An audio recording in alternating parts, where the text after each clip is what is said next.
Welcome to the Dork Forest. Jackie and her pals will never bore us. Shameless confessions about our obsession will make us laugh and smile. So let's explore the Dork Forest and dork out for a while. Hi, it's Jackie Cation. Welcome to the Dork Forest. You know the websites, JackieCation.com, thedorkforest.com.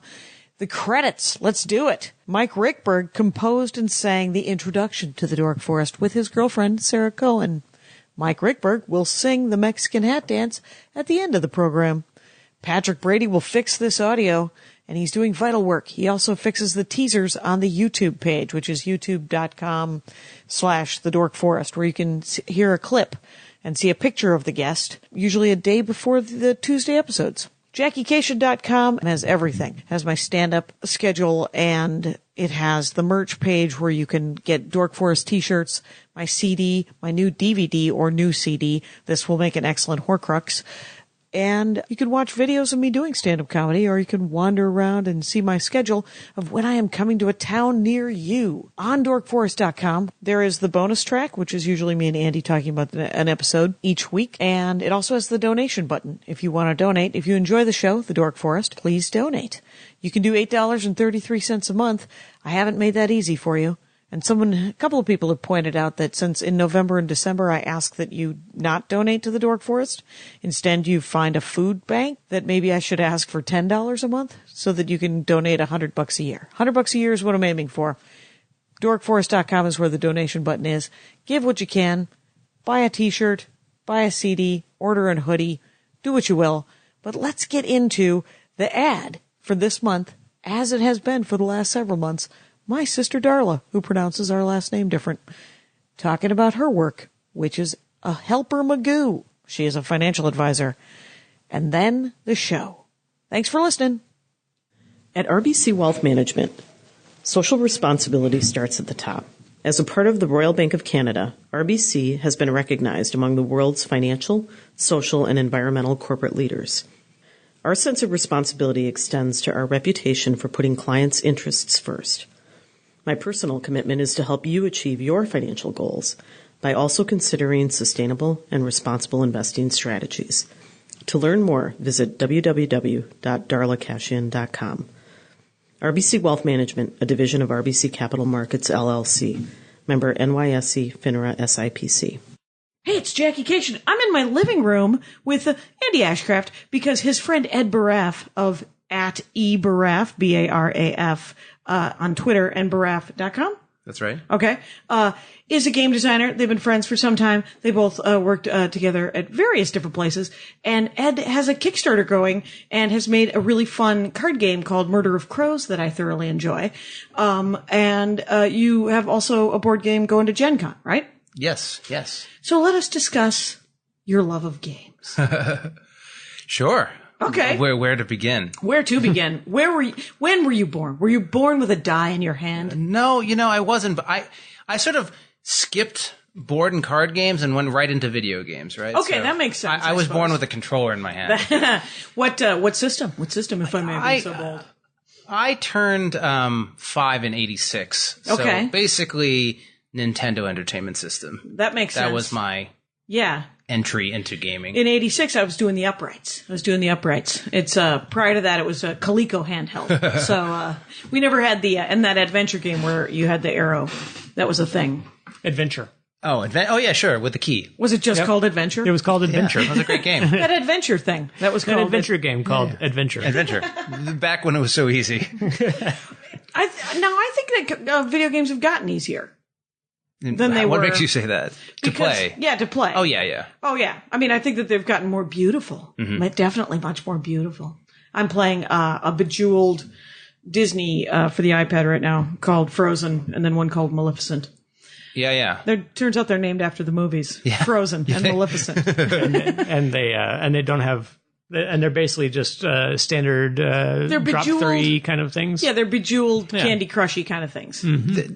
They're definitely now the science on like how to make these experiences that just like light you up and get you excited is like sort of down pat. So it's really becoming very efficient at making you happy. Right. Andy's working over at Disney right now, and he said to me last night, "Who made these?" Because it's not like Disney Mobile. Yeah, I don't know who's making all these games that are. It could be anybody now. Everybody knows how to do Python, I guess, or Java or whatever. I think those were made in like the Ukraine. So I used to work for Disney Mobile, Ed as well, and you got me that job. Yeah. Oh, what? And right. He's got me 2 jobs. In my Two career. jobs. All right. I'm pushing him up the corporate ladder. So that you don't have to go it? So that I don't have to drive. It usually goes like, "Oh, I see you have a mess. Maybe Ed could help you fix that." That's yeah. Your shit He is said on that you're fire. really good at fixing the mess. That you have a really good grasp of mess. Yeah. You know, I'm happy to get dirty. Okay. Yeah, you want to wait around. Ed is the perfect producer. I mean, honestly, he's the guy you can say. Andy's dorkdom is Ed Baraf. Welcome to. I mean, he sold me a number of times. No commissions. And our friend, our mutual friend Andrew Leaker, my first mentor. Oh, okay. I've met him. Told me about this once. Is that there's no problem that you don't see as a production problem.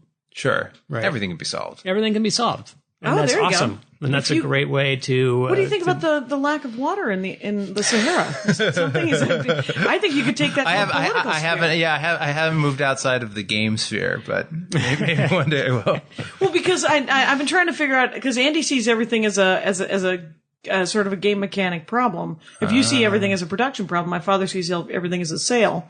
I see everything as a joke. Oh, there you have it. So you're just like, well, if you could fix jury duty by production, by using production skills. I've been fortunate enough to have never been on jury duty. Me neither.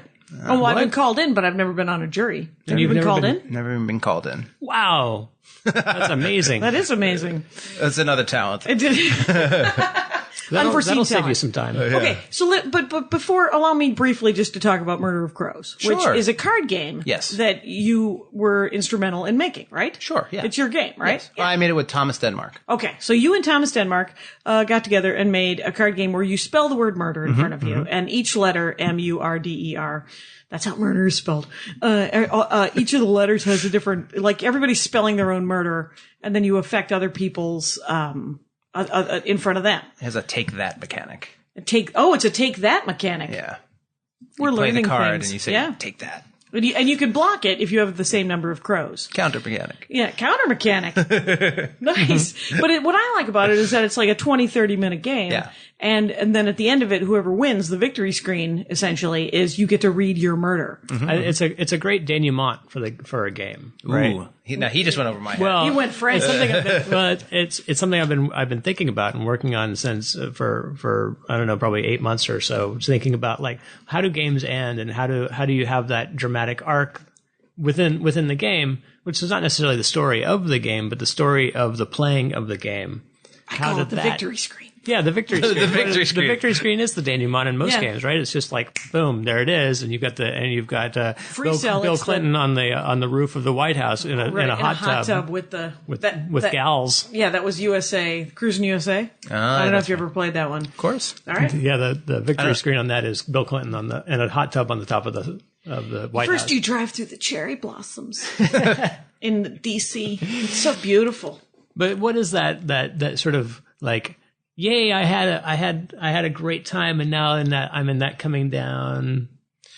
Well, yeah, I mean, and it really was neat because it'll say like, in a dark forest. Yeah, I think ours are people's names. Is that right? Yeah, the Reap. Yeah. Okay. So basically, just to tell a little story. So Thomas actually started working on it before me. He was a art director at Mind Control Software. Okay. And that's how I knew him. And I don't know why at the time I was sort of getting into card and board games at that time, because when you make video games, you find out everyone likes card and board games. And he was doing it, and we started working. Should. And and what he made Dungeoneer, which is this expansive high fantasy dungeon crawl card game. Okay. And he explicitly was doing Murder of Crows because he wanted to make a game like Uno. And he didn't want to do unique art. He just wanted it to be like an M, a U, an R, a D. Okay. And so we started working on it together. And as this to your story of how do you pronounce that word? Denouement. Denouement. How he said it. You got it. We were just putting out, I'm like, you got the two R's. It started with us. Yeah. Like, you could sort of have the person who got killed and the person who's being killed. Oh, right. And then we're like, well, you're like, oh, you can put a setting and a theme, and then you need the weapon. And actually putting it together, you're able to construct, which is essentially this programmatic, right? As you play, it changes because you're changing, you're playing different R's or different people. Oh, right. Because each of the different U's has a different setting or whatever it is. Yeah. And so it's ever changing until it happens, until you spell murder. Right. And then you get that event. And so it was so cool once we put that in that suddenly Thomas had to go back and do art for original art for every single card. Oh, that's hilarious. In a style that's not his. And it took 7 years. Wow. Did it? Not because of that solely, but it went from hopefully being this quick, easy thing to basically being full painted. Right. Right, of course. And the art is actually very pretty. It's fantastic. And that's called creature feet. Sort of. Well, unintended consequences. Sorry. Yeah. The way I like to say it now is less work in game development, less work for you always means more work for somebody else. So if you come up with a solution that means less work for you, it means it's either on engineers or on artists or on designers. Yes. So you got to be aware of what did I just do by be like, oh, let's make it programmatic. Like, what does that mean? You just gave work to somebody else. I just saved myself. Yeah. Thank them. Thank the person you gave all your work to. That's right. Oh, wow. That's fascinating. What does programmatic mean? Meaning that instead of somebody hand making content, the content can be created by the program itself, or so that creates the engineer. So the story in Murder of Crows is created programmatically by the card game itself. Okay. Like you're not making decisions to say, oh, it needs to be this person who's the murder victim. That comes about as part of the dynamics of the game. A simple example in Diablo. When Diablo came out, the dungeons were made up of components and pieces, and they made randomly generated dungeons based on that. And so there didn't need to be a level designer making a bunch of dungeons. Levels. There was just a level designer making a bunch of different rooms that could then be mix and match. And then had to be some engineer who made the code that figured out how to properly mix and match it. Right. Yeah, that does create a job for someone else, does it now? Yes, it does. But it's all about work, right? Yeah. You spend all the time making this stuff together, and then you get this awesome thing. But sometimes what you do is you trade a lot of work for one person for a little bit of work for somebody else, and that's the idea. Or you, I'm getting the blank, the blinky of course, stare, right? It just depends on how senior the person is and how many politics are involved. But that's right. But yeah, no, I mean, I think that's true. I mean, again, for me. You talk about me as a producer, and I think that's certainly one of my strongest skills. But over time, I've done much more of sort of project direction and creative direction and sort of design. Yeah. And I've been leaning. Nobody more, gets into this business without having ideas about games, right? And wanting to be a producer. wanting to make a game, which I think is why you're like, okay, so I'm a good producer, but I need to make games, right? So that's what has led to sort of the Kickstarter you're doing. Yeah, I think, what I would and the board game for Gen Con, right? Yeah, a liftoff. And then also even my first game. I mean, I think I would say more, I've always wanted to make games. Yeah. And then I've just used every skill I have to allow that to happen. Yeah. So even when I made my first game at the University of Michigan, no one was making games. So I started an organization called Wolverine Soft, recruited a bunch of people, set it all up, and got in motion just to make a game. Right. So I think it's all old costumes in the attic. So let's put on a show. Yeah, right? It's a show. I like to say game maker. Like I make games. Sure. Yeah. So, but what I'm saying is that so you get into video games when you're a kid, and you're like, I want to be a game designer, and then you start making video games, and that's great. But sometimes it's hard to get to make your game, right? Right. When you're in like a big, like if you work for Sony PlayStation, they're like, oh, I want to make my first person shooter, and they're like, no, this guy's making his first person shooter. Yeah, right? Basically, you don't get to make when you work for big companies in the industry. You rarely ever get. I mean, it's not never, but it's rare that you ever get to make like, oh, I have an idea for a game. By the time you go through all of the green light things, it's probably not your game anymore, and it's probably somebody else's game. Well, that's very true. I mean, that's true for most. I was fortunate that my first game was my game. Right. And so I sort of Wolverine's started, okay. I started indie. And what I found, my challenge was how not to have to fire everybody when you finish your product, right? Like the challenge comes down to like how to make games and hit to an industry that like allow you to make the next game. And so all of those challenges, that's really what propelled me into production and business and all that stuff was like, oh, there's this awesome team and we just made this awesome thing. And then somebody messed up on the production or somebody messed up on the business. And now we all have to go find new jobs. Right? Now we have to start over from scratch. Yeah. So having started over from scratch way too many times.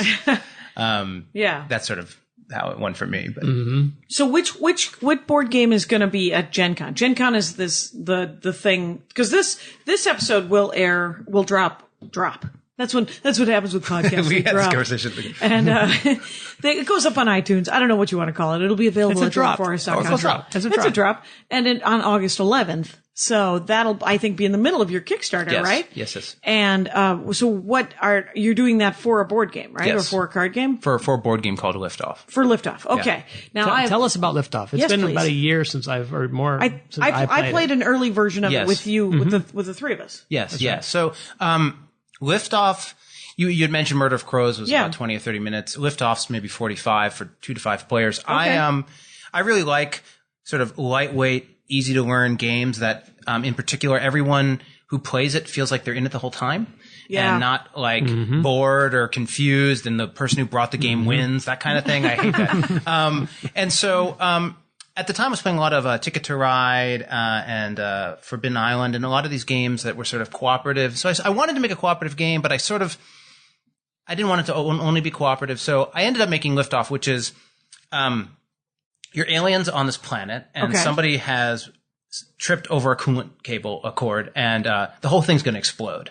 Ooh. So the planet is just going to explode. And, so you got to get off the planet. You got to get off the planet. Okay. Liftoff, you got to get all your little dudes have to get off the planet. So we each have 10 aliens at the core and we have to get them to the perimeter. And then they're all technically they are dudes.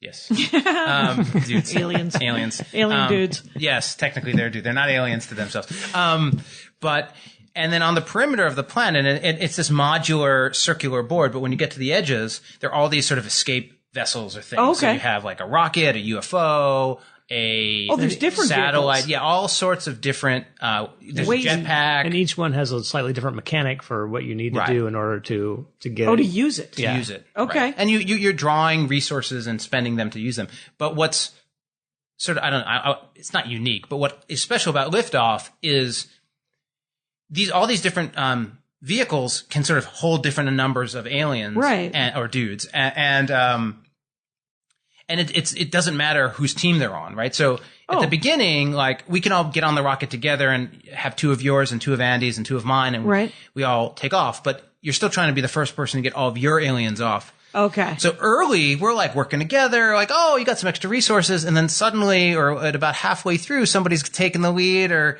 then suddenly they're like, whoa. See, I love that. I love those moments in the games where basically you have these act changes, right? Yeah.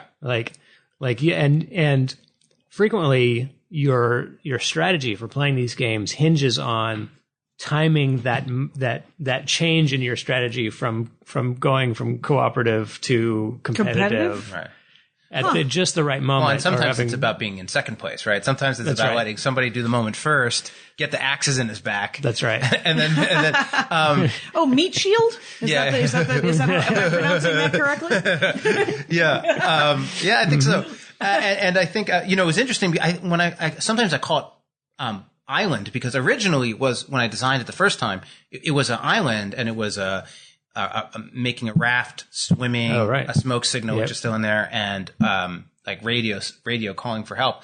And I was just like, who wants to be stranded on an island? Let's make it a planet. But planet I was watching shows like, I don't know if it was like Lost or if it was just Gilligan's Island. Gilligan's Island is a good example. Oh. But what was that? Survivor. Mm-hmm. But all those dynamics were like people work together and then suddenly they stop and start tricking each other and doing nasty things. And so that was sort of the dynamic I wanted, but in sort of a lightweight way. So it's way. Liftoff, get me off this planet. Yeah. And that's what the Kickstarter is going to be. Yes. And so you just want to make a lot of them and get the word out and so everyone can play it.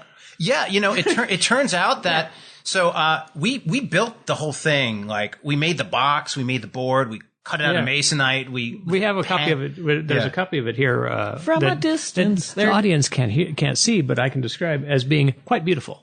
Yeah, I think it's good looking. The art is by Nicole Kelly, and it's fantastic. If you go to the Kickstarter, you can see me holding it and showing it, and it is an awesome prototype. Oh, and Ed made a really super cool stop motion video of the little aliens trying to get off their planet. Oh, that's cool. Yeah, that's the Oh, that'll be the video. That's the video for the Kickstarter. Well, and then I talk about it. And then you talk. Yeah. Yes, of course. But basically, right, the whole process with Kickstarter, at least the one I've taken, is like, if anyone makes a recommendation, I just do it, right? They're like, oh, you should do that. Okay, I'll go do it. So somebody was like, you should make a stop motion video. I was like, all right.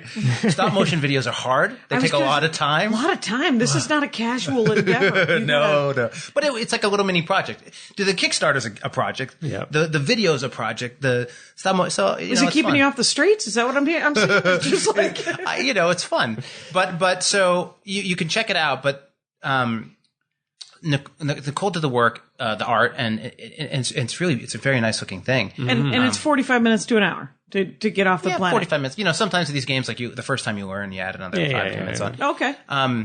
But so as it would turn out, manufacturing games costs money. Oh, right. Video games, you can do sweat equity and work with your friends and then just launch it. And you don't have to put any upfront money other than your time. I mean, like $100 for Apple or whatever. But like, there's no financial barrier to getting to the market. When they're physical like this, and you want to make a few, you got to like have them manufactured and pay for wood, and shipping, it's much more expensive. Yeah. It was your boutique thing where you got those little little braces, little plastic pieces that I had cut made. You had to have those made. Because Boutique is your. I didn't have to. I mean, I could have spent. It was taking so much time though for me to cut them out of foam core that having a guy with a laser cutter basically cut them and etch them in plastic. They were cooler and they look better. Yeah, yeah. I mean, because there's you always talk about in board games. There's like toy value, right? Yeah, or something. A lot of board games have really great toy value. Well, and that's because the thing that's awesome about a board game, coming from doing video games and board games, is one, it's this thing that you have and share and you can play with people in front of you. But it's also timeless. Like a board game, if you're working on a video game, like it becomes obsolete. Like especially if you've never released it, that code, you can't run it, you can't use it. It's just this like decrepit thing. Okay. And even once the code times out or something like other codes. Well, because Apple keeps changing things, right? The operating systems that run the code keep changing. Okay. And so the code just doesn't work anymore. Okay. It just becomes something that doesn't work. What are those ones like they take the old uprights in the old games I played in the 80s? They can update them or somebody might run them on an emulator. That's the word I'm looking for, an emulator, because I've been looking for Dungeons of Doom for 30 years. Oh, I'm sure. Turns out everyone's like, oh, it's out there. And I'm like, yeah, stop pointing me towards images of it and point me to the emulator. Find some hobbyist who's made an emulator that'll run the But thing. That's the only way to play those games after they're obsolete. Well, yeah, I mean, and it just takes a lot of effort. But a board game, like, so Liftoff, I actually dragged it out of the closet. Made it a few years ago. Yeah. And then I was trying to get a publisher and go sort of that route to get it manufactured. But like, you can pull it out. It's like a book, right? You get to pull it out and it's just as good as now as it was then. And also like, people have different opinions, but games sort of feel dated as you go. Okay. In that like, Sure. I mean, there's 8-bit retro is great right now, but like just generally, like if you play a PS1 game, you're like, oh, it looks a little blocky and blah blah. Right. But a board game always it's exactly as intended the entire time, and it's always as lame or as great as it's always been. Right, I played Yahtzee last week. And there's some. I mean, there is you a little bit of roll dice. There is sort of a progression of ideas in game design that sort of leads to kind of an outdated field of things. That's true. Like nobody's buying what they're calling what they call the roll the dice, move your mice kind of games. I mean, that's Parcheesi. Yeah. Nobody's doing that anymore. Parcheesi blew when it was new. Frantic dice games are the rage right now. Right. What's a frantic dice game? Awesome. So sure. you have to pick up Space Cadets Dice Duel. It is Space Cadets Dice Duel. Awesome. Is it a dice roll-off game? But is it's it a duel of dice? I'm not like on that sort of sci-fi Trekkie side, so I'm like I don't know any of the names of these. He lies. But so basically, you're both in a ship. Okay. And it's represented on the board, and it's called Frantic Dice because it's 2 to 8 players, I think. But basically, you're rolling dice as fast as you can to get so there's a guy who is the engineer and he's getting power. And so there's a gunner and a shields guy and a navigator. And to use power, the gunner's like, I need 6s. So the engineer's rolling dice like this, trying to get 6s as fast as he can. As soon as he gets a 6, he can give it to the gunner, and then the gunner has his own dice to try to get his numbers to fire on the board. So it's frantic dicing because everyone's rolling. It's about, you can roll as fast as you can. It's cooperative. It's cooperative on each side of the table. Oh, okay, so you have like two or three people. Like bridge? Like Is it you got a partner? 2-player? You can do 2, but it's up to 8. No, but how many people on a team? 2 or more if it's a team. Oh, so what do the other people do?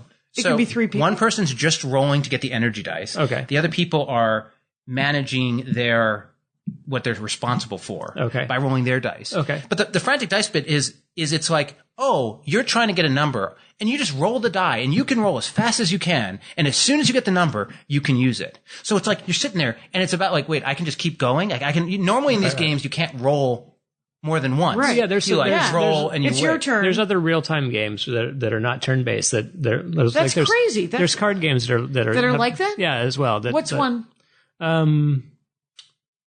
Oh shoot! I would say Spit. Right? Spit's a good example of a game where it's like solitaire, where you're playing against each other, and there's something in the middle, and you're playing as fast as you can, and they're playing as fast as you can. Right. Okay. But so the overall effect of this game, because I was just floored, and there's some other ones like Escape from Temple of Doom or something, but each side is going as fast as they can, and you're moving you're using your movement dice to move these ships, and then somebody says, fire! And then you stop, and you like resolve where your shields were, where your angle, and then that then sounds cool. It is amazing. Okay. And we played with 8 people. With 8 people, there's a captain on each side, and all they're doing is managing. All they're doing is looking at the board and saying what they need. And I was like, this is like the closest recreation of like what this must have been like. Yeah. I was very anyway. That's awesome. Okay. That sounds great. It's a tangent, really great. but that's a good game. That's a great tangent. That might be the clip. So that's sort of a new new idea in game design to have that kind of cooperative, real time thing. Then you find out somebody did this like 20 years ago, and he's like, "Why?" Right, but it didn't take. Right? Yeah. But I like that there's, because I love a cooperative game, but I like the idea that you have a cooperative game that then switches to a competitive game as you end it. So, and if I recall, when we played Liftoff, you won the first time. I might have, which is always a good way to sell a game. Yeah, it's a great way to. If you can get someone to win, that's right. Let the newbie win. I mean, to me, I think that's actually complicated, right? Making a game that everyone playing feels like they're in it. That's right. But when I totally completely agree that like there's nothing worse than being in the middle of a game and realizing that you have no chance of winning. And there's no reason to even keep trying. Right. Yeah. And I mean, which I suppose would be what win. will happen in those situations is that player will then start thinking about ways to screw with other people. Right. Or break the game. Or break the game. Or they'll just troll it. I mean, the other thing for me that is games like Small World or Ticket to Ride, where even if you don't necessarily win, the designs are so tight and well done that like the score range at the end is like within 5. That's right. You're like somebody has and not like at a huge number. Like somebody has 180, somebody has 172, and somebody has 183, and everyone feels like, oh, I just made one. If I had made one decision differently, that's right, I would have won. That's right. And even though it's like no. You would never have won. But so that's another thing that's fun. But that's cool. That's it's for Brutiki, the game that I'm taking to Gen Con and trying to find a publisher for. So I'm basically where you were 3 years ago. And so like we could talk about why you should probably just do a Kickstarter and say, well, right. And maybe it'll happen, I'm not sure. When I'm in my playtests, I've been keeping track of like what the ending scores have been, just to try to make sure that all these scores end up it's tight at the end. That scores. Oh, that it's close. Yeah, at the end of it, because Brutiki is the Norse god discovered the South Sea Islands. That's right. So they go native. Right. So it's a mashup. Also, why board games and card games are awesome and the advantage they have over video games. But because you can do crazy things like that. This, like whatever this fiction you're describing, Right. You can only find that in a board game. Crazy fictions that you'd have a hard time selling as a video game. You're like, oh sure, Viking tiki gods? Yes, absolutely, we're on board. Right, and but the great thing about board games is that because like with Liftoff, you're putting dudes into ships and into vehicles, right? And in Brutiki, you're building bridges. You're building bridges between islands that move around, and you can move them around. And video games, it just feels like you're wandering around fighting things. Usually, frequently, that's right? all you're doing. Well, it's true. I mean, look, if you spend some time playing and being a part of the indie scene, which I've been doing more on the video game side as well as the board game side, there really are some fantastic projects on Steam and otherwise that are doing some awesome things. Is there architectural kind of stuff, or is there time stuff? I mean, it can be anything. Building right? things. Yeah. The big hit from about 5 years ago was World of Goo. We were talking about architectural stuff, and that was basically just building things out of squishy rods. Building bridges, basically. And it's got a little bit bigger than indie, though. I mean, certainly started there, but Braid is a good example too of a breakout indie hit. That was a platformer like Mario, but like where you could go back in time and like go do something, and then it affects the it's all about time management. The main mechanics of the game is like doing something and then basically going back in time to where you were before and then doing something else, and you like bring the key to the door to unlock the other area. It's like playing a 2-player game by yourself. You go run and do one thing, and then you run your soul to the other thing. Right? Oh, that's kind of cool. That's an interesting and it did game. very well. Yeah, and then you see stuff like that getting taken into like Darksiders, big huge epic game. Then or Darksiders 2 or whichever one it was, where you can then split your soul into two pieces and go both stand on bring out two boulders to each side and get through a path, right? So there are a lot of fantastic indie games. It's they don't get the same.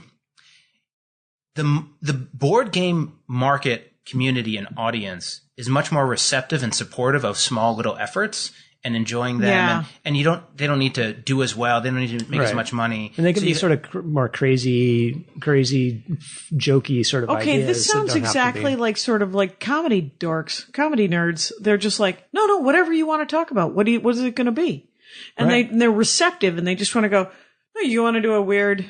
What do you want to do? Okay, all right. You're going to do 45 minutes on hot pockets. Fine. Right. Is he still talking about dinosaurs? Yes, he is. Yes, he is. For no reason except for he loves dinosaurs.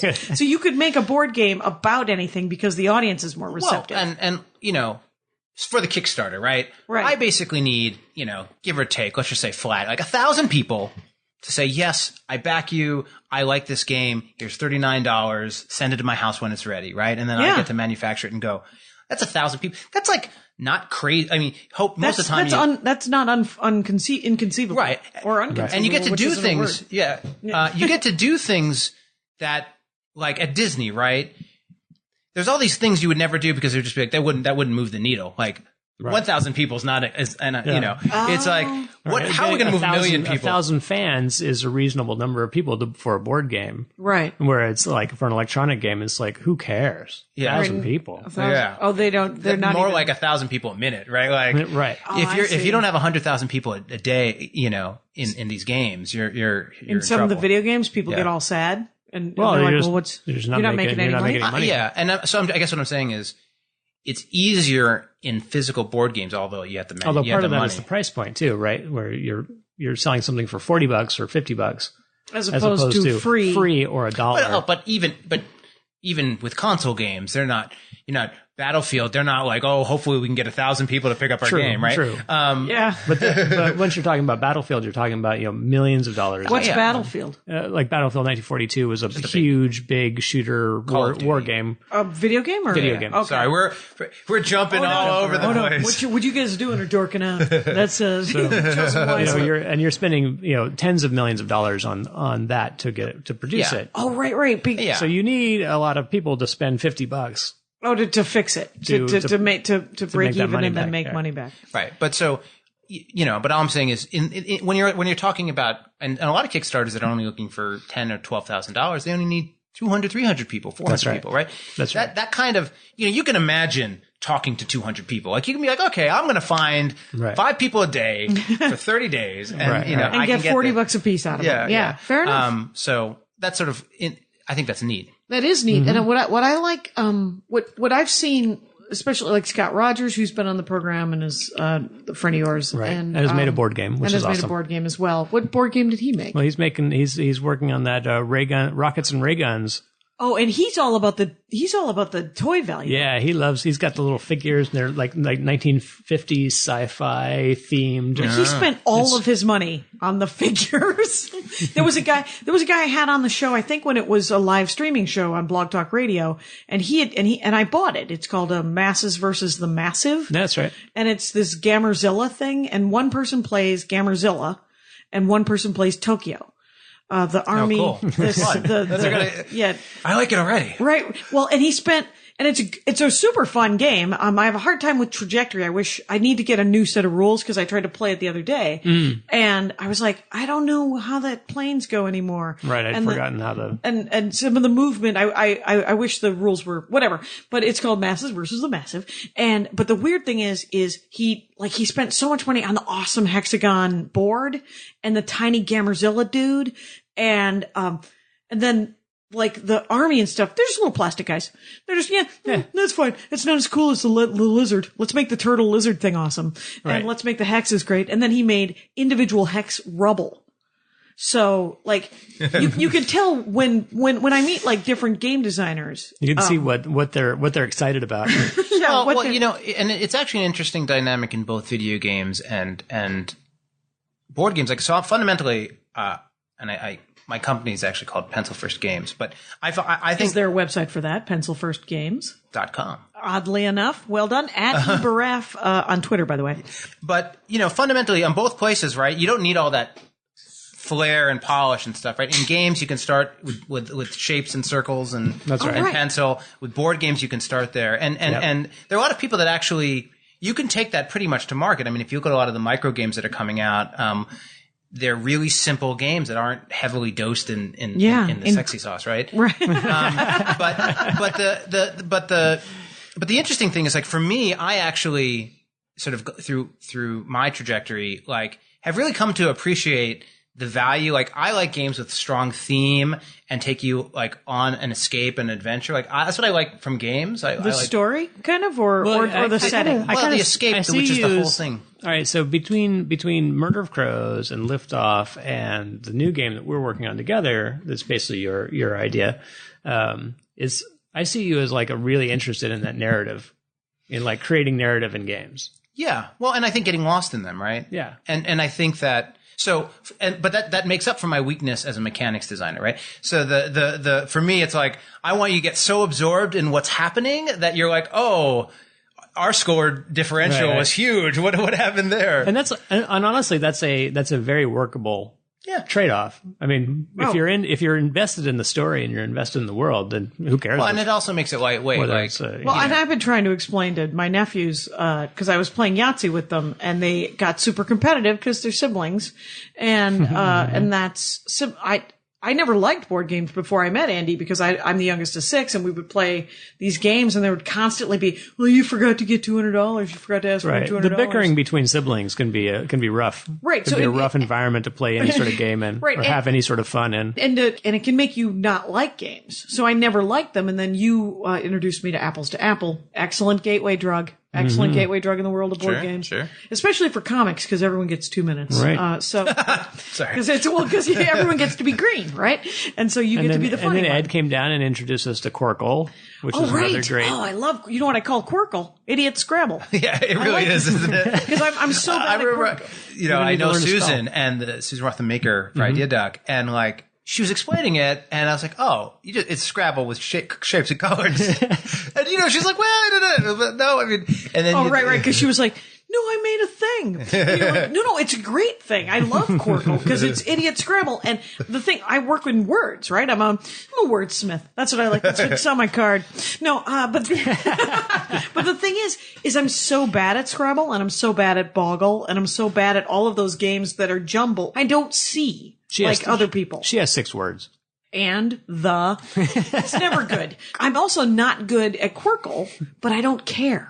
Since you can always figure out the 6 shapes and 6 colors, you don't feel like an idiot, right? Right. And I don't have a lot. I don't get a lot of my right. self-esteem in my knowledge of colors and shapes. And her stuff is really interesting because What's her name? The woman who did Susan Ross, right? Ross? Ross. R-O-S-S? I think R-O-S-S. Okay. I think it's Susan Ross McKinley, I think. Okay, she might have. Idea Duck. She may be Idea a- Duck. Idea Doc. She's going to get really mad at me. Idea duck. It's the name Idea of her Duck? company. Oh, cool. Okay. But all of her stuff, like if you play, she's got, oh man, I didn't really, pick up, she's got color sticks and, Surplexed and a number of games, and they all are color shape games. Oh, neat. And matching and like accessible for kids, but great for adult type games. And they're like fabulous. And So you you like, could see what her aesthetic of oh yeah, games is, yeah. right? And you're like, oh, she uses that mechanic everywhere. It's like, She loves that mechanic. yeah, it's like, oh, you really like that set mechanic. And if you go to her, she does, these fabulous graphic art paintings that she has all over her house. It's that are all awesome. also made out of Yeah. the same shapes. Colors. She understands. She's just color is alive Yeah. for her. That's so interesting because there's a stand-up show called Set List where you are given topics as you go, right? And you're supposed to pretend that is your act. And so you are given, you're like, oh, mic stand anarchy is the topic you're given. And it's always something esoteric like that. Right. It's always some weird jumble of words. And it doesn't matter what kind of comedy you do, you end up doing the same kind of comedy. That's the same in game design. So Yeah. whatever game mechanic you're given, you're then Yeah, you're going to take your aesthetic and apply to that. right. You're like, okay, You're well, going to paint it with with the brushes that you have, and you're exactly. at that's your disposal. fascinating. Okay. And it's Susan McKinley Ross or something. McKinley Ross. Oh, good for you for looking that up. Yeah, That's I, nice. she's a good enough friend that I don't want. Right. I don't want to ruin that. And the note section of the Dork Forest has fallen by the wayside, so I appreciate that. No, but the other interesting thing is, you play those games as kids, the Monopolies, the Risks. Yeah. And what I've found is there are a lot of games, so like, in my opinion, and a lot of people, you can go like play Risk and Risk Legacy and all these crazy games. Sure. But like for me, Small World is just a better version of Risk. Right. It's Yeah. Risk, but like with better dice rules and great theme and That's right. faster pace and a time limit. It's like Right. the like, it's sexy sauced version of Risk with a timer. Yeah. And Yeah. so you play that. And to be fair, the later versions, the most recent sort of set of Risk games, not the classic Risk game because Parker Brothers knows they can't touch that, or Hasbro now, I guess. But these new ones have these things. They have slightly better dice mechanics and a time limit and all these things. Different themes. Yeah. Yeah, for each of the Yeah. they've been experimenting with these things with each of the little like the Lord And of the talk Rings about Risk is great. A permission to print money is because they keep doing the different themes, and it can be anything. That's right. Star Oh, yeah, Wars yeah. Risk Oh, yeah. and Well, we know all about brands, right? Yeah. But the well, and so and I can't remember the name. I'll have to look it up for you. But recently there's a game. I think it's called Java Dice or Coffee Dice. Yeah? It's Yahtzee, but just better. It's like Yahtzee, but with like combos and other little things. That King make of Tokyo is basically That's another great one. Yahtzee that's better. Oh, that's that dice game that That's you the like dice as game well, where right? you're rolling dice to match dice to fight your giant monsters together. True. The game I'm referring to is a bit closer to Yahtzee in terms of like your scoring and it's called Java Dice or Coffee Dice or something. yeah, We'll it's look it up. something that has the Yeah, we'll word look it up. coffee and dice in there. We'll look it up, but Yeah. super cool. And again, I'm pretty sure that was a Kickstarter type of game too, Yeah. which is neat. That is neat. It's so you guys are going to go to Gen Con. Yes, we are. And Andy's been one time. I went last year. You've been never? I've never been to Gen Con. I have never been to Gen Con, but you've been to other cons and other Yeah, board I've been game to conventions. KubaCon, PacificCon, things like that. In San Francisco. ConCon. It's the names of cons make me laugh. And That's good. That's the trying to best make it one up. is Board Game Geek is like Yeah. the board game site for it's like To review it's board like games, IMDb for board games, but Yep. like with Right. more forums and nerd in there. But their con is bgg.con, like CON instead of Anyway, I was like, that's neat. They have a .com. They did it. Yeah. So yeah, it's going to be, my first trip for sure. And are you going to had spend the such a whole good weekend, time. like the sort of Wednesday or Thursday through Sunday, or Yeah, actually, kind of thing? it's It's in Indianapolis. It's the week that we're there, right? Is Right. that 11th? Yeah. You were there because we have synergized our marriage. Right. I You're will going be to playing Crackers this week, ladies and gentlemen, downtown Crackers. So if you're at Gen Con, please come down to Crackers and see me do stand-up comedy out of my joke hole. which got me a hotel room. Right, free hotel room. power to you guys. Well, exactly. Well, This is and the it's way the it works. first. I think it's the second time we've used our powers together in a Wonder Twins kind of way. The first one was that Dallas Anime Con. That's right. Where you went this year. I went last year, did stand-up comedy on a live Dork Forest, and then they had me back, and they were like, "Wait, he's a game designer? Would he teach a game design seminar?" They wondered if I wanted to be on a panel, and I'm like, well, how about this? Why don't I teach a game design tutorial class thing? And so I did that this year, and it was super fun. And Like super Andrew packed. Leaker. Yeah, it was basically I took that. I took the stuff that because I've been involved in helping them teach the game design tutorials at GDC these last couple of years. Game design convention? Game design. What's GDC? GDC is Game Developers Conference. Conference. Okay, developer. And so I basically just shrunk that. I just took a bite out of that and made a 4-hour chunk of that. You just made me think. In my head, I just saw something else that was really interesting that happened. Okay. Just remember Please. Andrew. So I was at Casual Connect, which is a video game conference. It's in San Francisco, and they had an indie dev contest. And again, I like to be in that scene and feel young and all that stuff. But and so I worked for this guy, Andrew Leaker, Mind Control Software. They had a game called Silencer. I mean, sort of off topic, but they had a game called Silencer.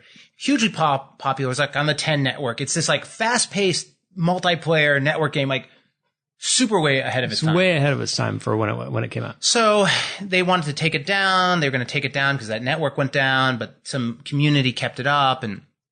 But I'm at the indie dev contest, and I see this game, and it says Cypher. And I'm looking at it, and I'm like, that game looks like Silencer. I get closer, and I start playing it, and it's like, oh, it is Silencer.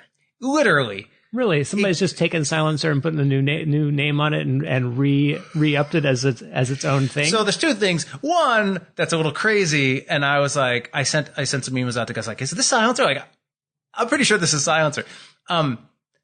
But the other hand is because they're such a big with retro, because it was so fast paced. Yeah. It was multiplayer, and 8-bit and sort of pixelated graphics are so big right now.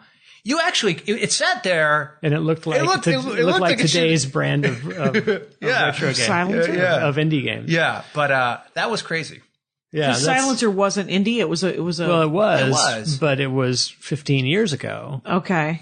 It's just rolling out. It was like I was telling you. Can you steal a video game like that? No, it's got to be frowned upon, right? That is a really weird thing. And I saw the guy there, and I was like, "Is this Silencer?" And he sort of chuckled, and he's like, "Oh, you know that game?" I'm like, "Yeah, I know that game." So yes, people do steal game ideas. What they're not unique. allowed to do. Right, that's not okay. Is steal actual art or code. No, it went through like 3 acquisitions, and who owns it? It's sort of what's the word for it? Right. Abandonware. Like, so there may be some.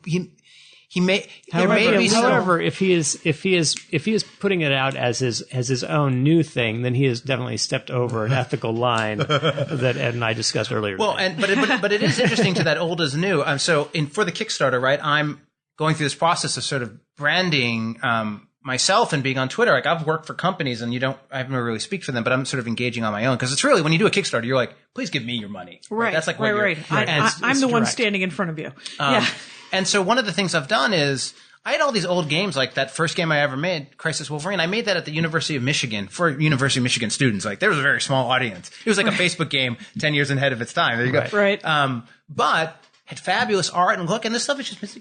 And so like on Twitter, and I get to say, hey, check out this game. We made it 15 years ago. The site's actually still up. And no one's you can't even play it. Same thing. Like you'd have to have a old PC sitting around to figure out a way to load that. But people get to be like, oh, that's cool. What is that? And it's nice to sort of see that with mobile and casual games and sort of this resurgence of, pretty and just like this sort of opening up of what art can look like, and it's not down that funnel of AAA anymore. Like people can look at that old stuff and be like, oh, that's cool. Like, so that's been really fun to like see old stuff. That's super cool. And it's nice to have, I mean, the internet is full of, like, everyone's always saying, well, everyone needs content, everyone's always looking for new content. And because you've been making games for so long, you're like, well, do you want to see this weird old content of mine? Which that's the thing. Works. It's like all content is new content. Yes. It's like, how do you have all this stuff to post on Twitter? It's like, well, it's just been sitting around for 20 years. Turns out for 20 years I've been making games because I want to make games. Well, and it's like, and it was cool then and it's cool now. Just, the world hadn't seen it. Yeah, that's it. So, and also I have a bunch of like little concepts that never got anywhere. And so it's interesting. You sort of like, you can sort of, rank it a little bit in terms of how excited people are. You're like, oh, hey, there was a game I was working on with, vineyards and stuff. Right. Right. How interested are you How in interested that? So a couple of weeks ago, I suggested you keep track of like the Who loves a popularity. spreadsheet? Who loves a spreadsheet? Who loves Me. Andy Ashcraft?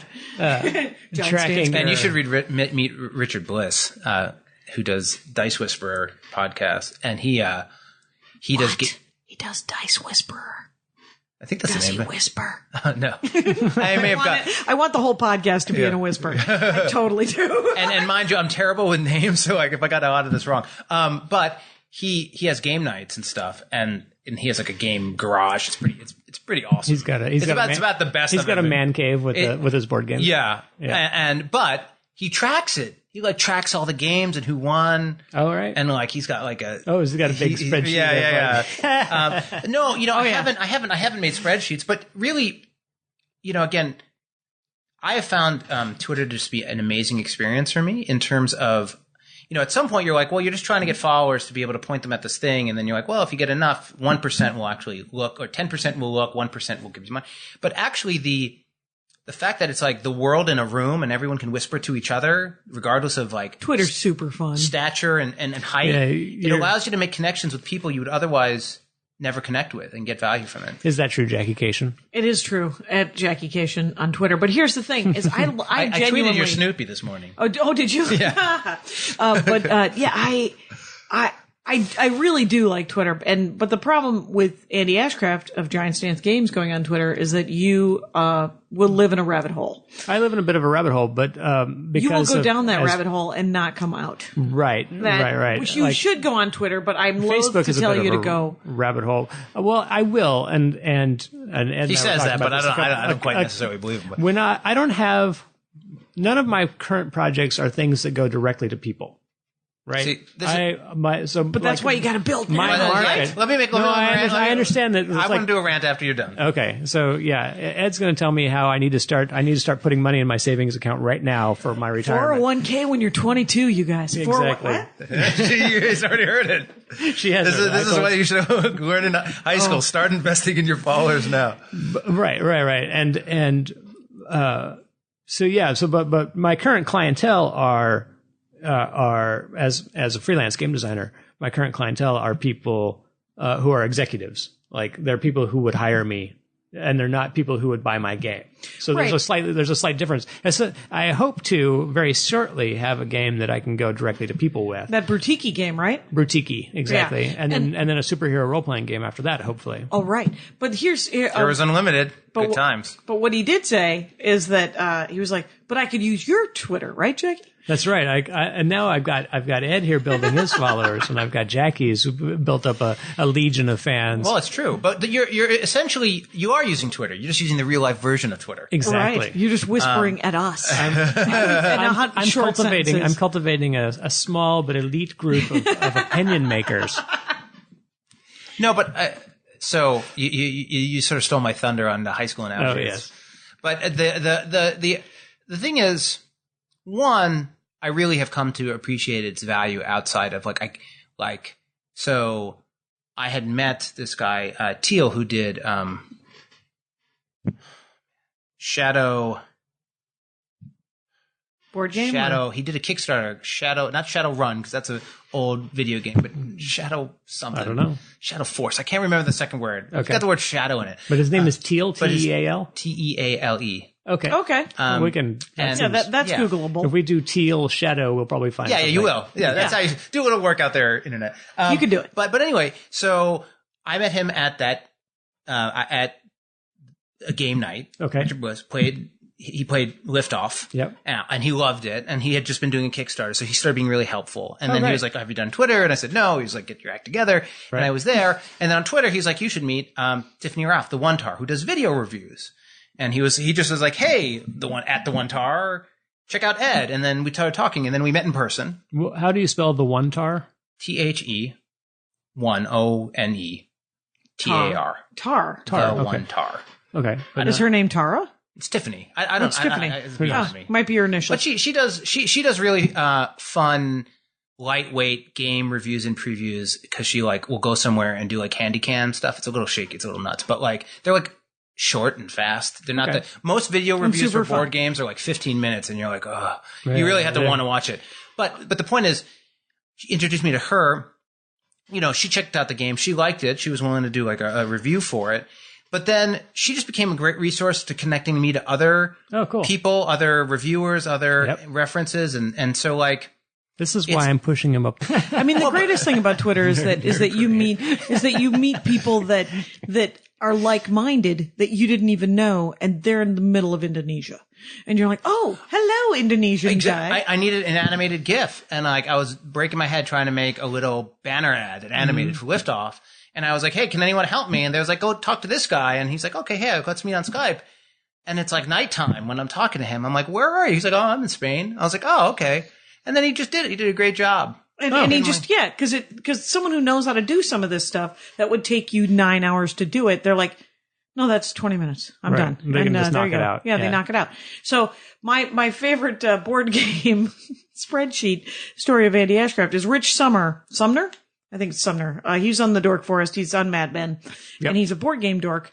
And I asked, because I'm on the road so much, I was like, "Are there any one-person board games that you would recommend, or card games?" And he recommended that game Friday, Oh yeah. which is a solitaire where you play Friday. But it's a solitaire deck building game. So Okay. you're You played Robinson Crusoe's Slave Friday. and Jackie and I played it probably 1,000 times over the course of a month And you and a half. insisted that I write down when I win, when I lose. That's right. We and have a spreadsheet. We have a spreadsheet, and it's a lot. And I was And like, what was really interesting about that spreadsheet, Yes. at the end, is that What was really interesting? It showed that we were getting better at it. A game that at first felt like it was just luck. "Oh, right." we got better. and hard to play, and really, Right. and actually quite difficult. That's right. My spreadsheet shows conclusively that it's something that people can learn and get better at, which is Okay. great. I mean, that's an important part. We were talking about things that we like to see in games. And if you guys haven't played Lost Cities, you should play Lost Cities. Lost Okay. Cities. Okay. All right, you guys. We are at 55 minutes. Let's tell people where they can find you at Gen Con, where they can find you on the internet, and definitely this has been a board game rific kind of Dork Forest. Holy smokes! At eBaraf for Yes, Twitter, yes. and baraf.com Yes. for your website. Yes. And we'll And probably Pencil link and- the Kickstarter. Right, and Pencil what?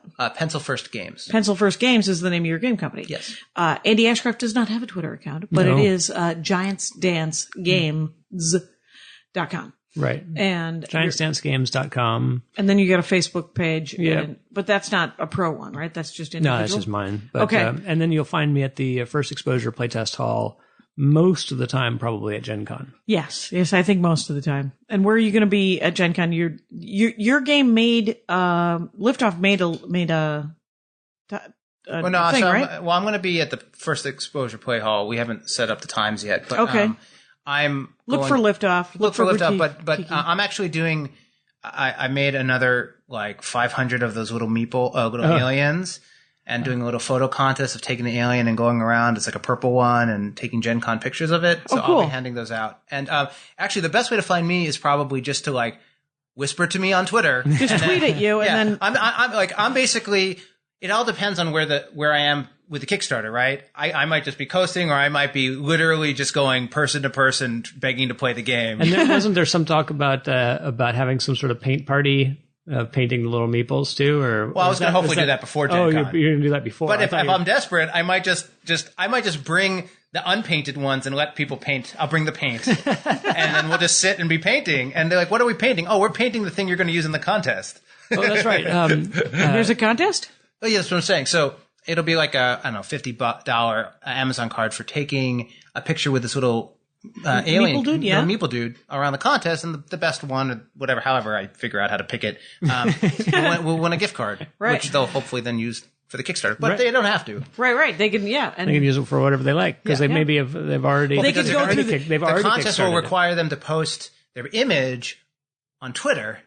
That's With how you I will. hashtagged, Yes, and you'll be exactly. able to That's see how it. I will review it. You see, I see. See, I'm taking the physical, All right. making it the digital, and Yes. throwing in some cute. Nice. And what I'd like to say is use the Amazon banner on JackieCation.com to buy whatever you're going to buy on Amazon, because I get a small kickback. You guys, this has been a super fun Dork Forest. Thank you so much, Ed Baraf. Thank you, Andy Ashcraft, for being on the program. It's the least I could do. Shadow Throne was the name of the game. Well played. Good night, you guys. Very good. Thanks for listening. My hat, my hat, my hat. They're dancing around my hat. My hat, my hat, my hat. Well, what do you think of that? If it looks like a Mexican hat dance and it sounds like a Mexican hat dance, it's most likely a Mexican hat dance. So take off your hat and let's dance. Yay! Oh my God. Why don't we just call that as the end of the show?